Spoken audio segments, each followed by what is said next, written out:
জুলাই সনদ বাস্তবায়নের গণভোটে হা বাক্সকে বিজয়ী করার মধ্য দিয়ে আগামীর বৈষম্যহীন ফ্যাসিবাদ মুক্ত বাংলার ভিত আমরা তৈরি করবো ইনশাআল্লাহ। বাংলাদেশের মানুষের অধিকার আদায়ের আধিপত্যবাদ বিরোধী আন্দোলনের অবিসংবাদিত নেত্রী বেগম খালেদা জিয়ার জন্য আমি দোয়া করছি, সকলকে আহ্বান জানাচ্ছি তার জন্য, তার দীর্ঘ হায়াতের জন্য, সুস্থতার জন্য আমরা দোয়া করব। পরিষ্কার বলি আমরা ইনশাআল্লাহ যেই ফ্যাসিবাদ রক্ত দিয়ে বাংলাদেশ থেকে বিদায় করা হয়েছে, বিদেশি প্রভুদের এজেন্ডা বাস্তবায়ন যারা করার জন্য আমার বাংলার স্বাধীন জনপদকে যারা ব্যবহার করেছে, আজও যারা স্বপ্ন দেখছে বিদেশি প্রভুদেরকে খুশি করে আবার ক্ষমতার মসনদে আসবে, তাদেরকে বলতে চাই বাংলাদেশের মানুষ আজ ঐক্যবদ্ধ, বাংলার মানুষ আজ রাজপথে অবস্থান নিয়েছে, আমরা রাজপথে নেমেছি। জুলাই সনদ বাস্তবায়নের গণভোটে হা বাক্সকে বিজয়ী করার মধ্য দিয়ে আগামীর বৈষম্যহীন ফ্যাসিবাদ মুক্ত বাংলার ভিত আমরা তৈরি করবো ইনশাআল্লাহ। আপনারা সকলে ঘরে ঘরে দাওয়াত পৌঁছে দিবেন। দলীয় প্রতীকে নির্বাচনের পাশাপাশি, দলীয় প্রতীকে ভোট দেওয়ার পাশাপাশি গণভোটে হা বাক্সে ভোট দিতে হবে।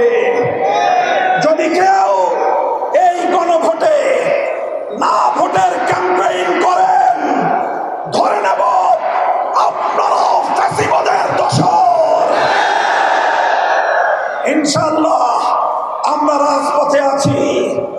লেভেল প্লেইং ফিল্ড যদি তৈরি করতে ব্যর্থ হয় সরকার, নির্বাচন নিয়ে কোনো অনিশ্চয়তা দেখা দিলে সরকারকেই তার দায় গ্রহণ করতে হবে। স্টাইল হোক রুচিশীল, পরিচয় হোক রাজকীয়, e commerce platform palace of classy, যেখানে ফ্যাশন মেলে আত্মবিশ্বাসে। শীতের হুডি হোক বা গরমের আরাম, আমরা আছি আপনার পাশে। 100% অরিজিনাল প্রোডাক্ট, দেশের যে কোনো প্রান্তে ফ্রি হোম ডেলিভারি। অর্ডার করতে ইনবক্স করুন এখনই।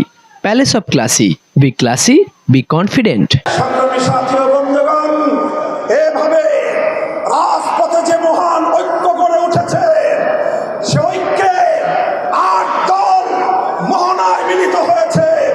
ইনশাআল্লাহ জুলাইপন্থী প্রতিটি রাজনৈতিক পক্ষকে দেশকে ভালোবাসতে হলে আগামী দিনে জুলাই বিপ্লবের চেতনা বাস্তবায়ন করতে হলে 8 দলের এই মোহনায় মিলিত হওয়া ছাড়া বিকল্প কোনো পথ নাই। বক্তব্য শেষ করব শেষ প্রাঙ্গণে, শেষ প্রান্তে দাঁড়িয়ে বাংলাদেশের মানুষের অধিকার আদায়ের আধিপত্যবাদ বিরোধী আন্দোলনের অবিসংবাদিত নেত্রী বেগম খালেদা জিয়ার জন্য আমি দোয়া করছি, সকলকে আহ্বান জানাচ্ছি তার জন্য, তার দীর্ঘ হায়াতের জন্য, সুস্থতার জন্য আমরা দোয়া করব। দলীয় সংকীর্ণতার উঠে উঠে দেশ এবং জাতিকে ভালোবাসতে চাই আমরা।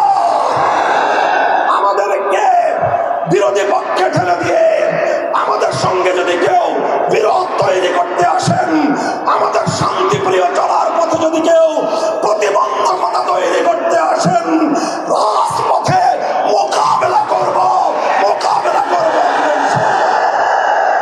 এই প্রস্তুত থাকবেন তো? জীবন দিতে হলে জীবন দেব, রক্ত দিতে হলে রক্ত দেব। দেশ এবং জাতির প্রশ্নে কারো কাছে মাথা নত করব না, দেশের প্রশ্নে কোনো আপোষ করব না। মাথা নত করেছি একজনের কাছে, কার কাছে? ইনশাআল্লাহ আল্লাহর রহমতে আগামীর বাংলাদেশ হবে ইসলামের